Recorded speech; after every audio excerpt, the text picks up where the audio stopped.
Well, Transcendence, and you do know about it because you've seen it. So this is the director, and we're going to have a fight. This is the directorial debut from Wally Pfister, who's an Oscar-winning cinematographer, I suppose best known from working with Chris Nolan, won the Oscar, I think, for Inception, shot The Dark Knight, all those things. I mean, is generally regarded now as one of the best DPs working in Hollywood, somebody who's still devoted to the idea of 35mm. And as I have mentioned several times before, started out in sort of straight-to-video grindhouse fare, came up through the kind of Roger Corman school of, work fast, think big. So the film is based on a script by Jack Paglen, which was on the Hollywood Blacklist in 2012. The Blacklist is this list of most fated but as yet unproduced screenplays. And it's funny that it's kind of almost reached a tipping point now. When people first started writing about it, it was seen as a really sort of special thing. Nowadays, almost every movie you see seems to have actually come from something that was on the blacklist, because it's become important enough that it can almost get stuff made. I mean, over here, it sounds as though therefore it's not going to get made because it's on the blacklist. I know, but that's how it began, because the idea was, why hasn't this been made? That was how it originally began. The idea of somehow these scripts are blacklisted. I mean, of course, Saving Mr. Banks, that's another case of a film that turned up on the blacklist and was then sort of immediately green-lighted. So Johnny Depp stars as Will Carter, who is this prominent exponent of artificial intelligence and forward to the future with technology. At the very beginning, we see him addressing a conference on the future of mankind as will be encompassed by a world in which we have passed the point of technological singularity, which is the point at which machines start to do what man can do, and their collective knowledge becomes greater than the knowledge of mankind. Don't take my word for it. Here's Johnny. For 130,000 years, our capacity for reason has remained unchanged. The combined intellect of the neuroscientists, engineers, mathematicians, and hackers in this auditorium pales in comparison to even the most basic AI. Once online, a sentient machine will quickly overcome the limits of biology. And in a short time, its analytical power will be greater than the collective intelligence of every person born in the history of the world. So now imagine such an entity with a full range of human emotion, even self-awareness. Some scientists refer to this as the singularity. I call it transcendence. Can I just interrupt before you go any further? Go on. Just to make a point, if you obsess about audio the way a lot of people in radio do, he's got bad mic technique. Yes, but he's on stage. I know, but just back off the mic, Johnny. Back off. Just hold it back, and then you won't pee blast. Okay. I know, but he's not meant to be playing a radio presenter. One of the things about the character make is the sound good. I tell you, no. You could argue that what he's actually done is research what people sound like when they're talking on stage and done that. But I mean, I know that that's not going to cut the mustard with you. Anyway, what happens very, very early on after that is he is attacked by Luddite terrorists who want a future free from information technology. He then finds his physical body seriously compromised, and the next thing, the only way they can possibly save him is to upload his consciousness to a massive data bank. But once uploaded, and this is all in the trailer, and the trailer's been pretty saturation point, so I'm not going to go much beyond this, but once uploaded, is the version of him that is in the computer him?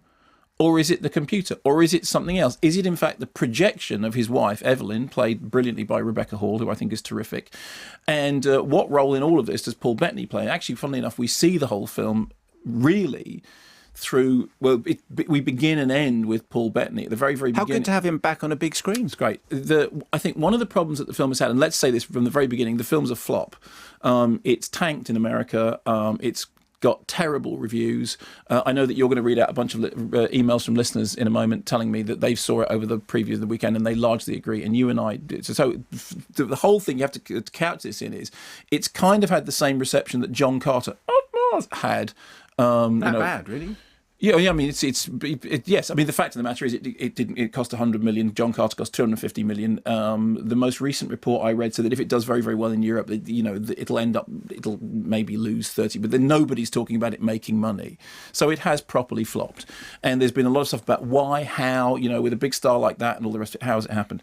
So the first thing I would say is I do acknowledge, I understand that that's the case. However, I like the film, and I like it with some reservations, but actually the more I think about it, the more I like it. Here's what I like about it. Firstly, I mean, I'm a fan of Wally Pfister's anyway, and I know that everyone will say, well, you like the film because you like Wally Pfister, and it is certainly true that if you like a filmmaker, you tend to be more generous of spirit towards their work. But in the end, you can't like something that you don't like.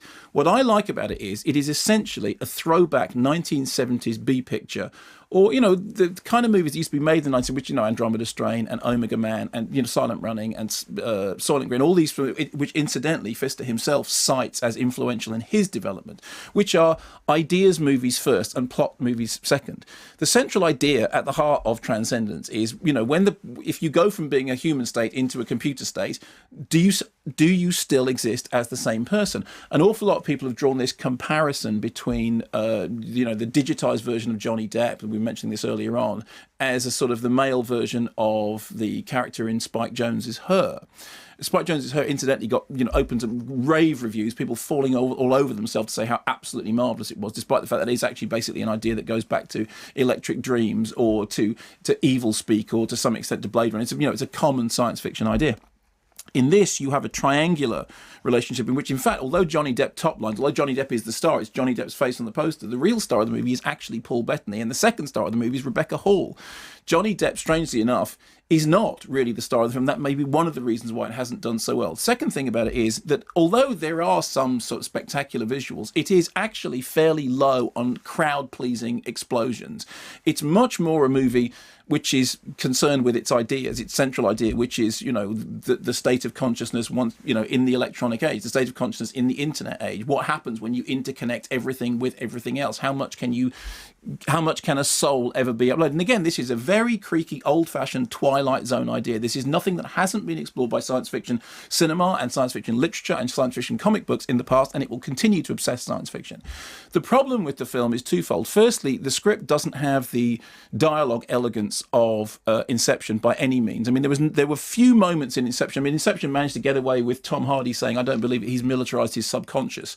And any film that can get away with a line like that is doing an absolutely brilliant job. And people are naturally comparing this to Inception because of Pfister's relationship with Chris Nolan, which I think actually is perhaps less of a blessing and more of a curse, although obviously the film has got made partly because of his, because the endorsement of Christopher Nolan, who gets an executive producer credit.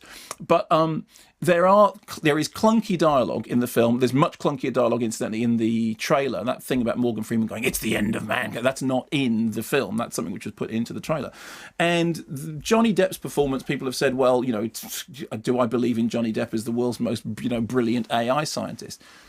But for me, I saw the film. Firstly, I saw Paul Bettany as the lead in it. Second, I saw Rebecca Hall as the second lead. Thirdly, I've watched enough cronky science fiction to not actually be that bothered by not the most naturalistic dialogue in the world. What I'm interested in with science fiction is ideas and how well it deals with those ideas. And I think in the case of Transcendence, it's a movie that dares to dream big and actually isn't that scared to look ridiculous in the process. And of course, so it does look ridiculous. Well, I think some people think it does. You said it's not afraid to look ridiculous. No, it's not afraid to look ridiculous. But I didn't find it ridiculous. But I know that some people did, and we'll come to your objections in just a moment. If I can just do the other stuff first. Yeah. I like the score by Michael Dana very much, which is this kind of surging, brooding sort of long strokes. I like the fact that it's a movie that isn't edited within an inch of its life, that doesn't do that Michael Bay thing about an edit every quarter of a second, that actually enables the story to be told in camera. I mean, Wally Pfister does do this thing about show, don't tell. Do the story in camera. Show the story. He understands cinema. It looks beautiful. It's 35mm anamorphic, and I think it's as the environment of the story changes, so the environment of the screen changes. So you go from the natural hues and tones to these kind of reflective surfaces. And I'm a real sucker for people standing in the midst of huge data banks that kind of shimmer in that kind of HAL-like fashion when they're shot beautifully, as you would expect from Wally Pfister. They are. And the other thing is, I think that the performances of Bettany and Hall are great, and because they're working within a genre. I can understand to some extent some people's complaint about Johnny Depp, but only to some extent. I mean, Johnny Depp, people fall over themselves for Pirates of the Caribbean. So I like the film. I like its ambition. I think it's got faults. I mean, big faults, clearly it's, it's not working for many people. But I think the reason it's not working for some people is firstly because it's not big and explosive enough, which I like about it. I like the fact that it's actually not about huge things blowing up. It's about, you know, people. It's about the small interacts. Like have a conversation with a voice, and is it real, or which is actually the central thing of Her, which, as I said, everybody liked. I think that it's a brave feature to have started with for a first-time director. And why are you giving me that? And now over to you. No, you're filibustering. I'm not filibustering. I enjoy. What's the word cronky? Yeah. Defined as? Well, creaky, you know, slightly. I think some of the dialogue is definitely creaky. There's no two ways about it. So cronky is the same as creaky? You can just use it as like a reduplicated word. That's fine. Yeah, but I want to be clear about this. I'm not filibustering. I like the film. And more importantly, I will stand by the film. And I think that in the coming months or whatever it is, there will be people who will like it in the same way that I do and will wonder why it is that it's been met with such a raspberry. And the thing that's in the back of my mind is this.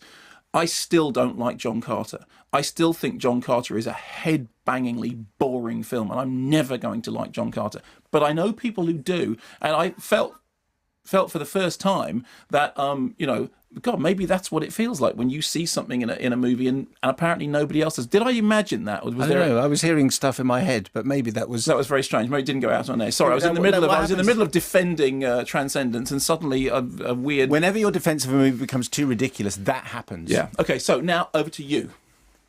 Well, I just thought it was dumb and stupid. I mean, I really, really wanted it because I agree with you. It looks great. Paul Bettany is fantastic. I thought Johnny Depp was pretty good, actually. And they're making a movie about one of the most intriguing and fascinating subjects, which is consciousness. Mm-hmm. And they made it stupid. Stupid in what way? There comes a point where you can't upload somebody to a computer. You throw your hand. Well, I mean, science fiction. You can do anything. But when they start analysing raindrops and there's evil in raindrops and everything crumbles and then it all comes back to you go, no, this is just utterly stupid. Okay, but a world without the internet is an intriguing prospect, because that, again, it's not a spoiler, it's how the whole thing starts. Do you think it was a great line? Well, the whole thing starts at the end. There was a great line when Paul Bettany said the internet was meant to make the world smaller, but it feels a lot smaller without it.